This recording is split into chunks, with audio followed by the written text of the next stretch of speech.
This is a Hayward gas heater. This is the display. This is the actual panel. So we have a little rodent damage or insect damage, and the cable is compromised. You see that ribbon cable? While we're there, we looked inside and we saw nesting of rodents. It looks like somebody's been putting up a lot of stuff. We're going to pull that out and put in a few mothballs and probably replace that circuit board, and this should be all fixed.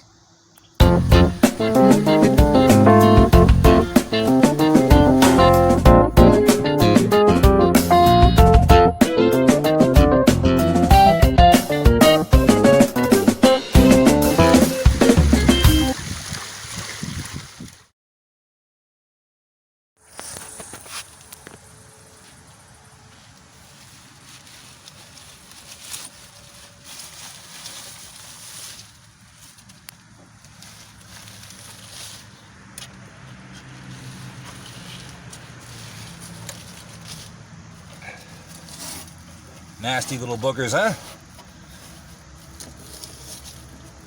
Oh, look at that. We're gonna have to get that fixed. And I think it attaches to here. It should attach to there. Yep. I'm gonna have to, I think it attaches right in there. That's the switch it should go to. Well, I'll be darned. How about that? Okay, first we're going to put in some mothballs, and that should take care of this immediate problem. We got some work to do here.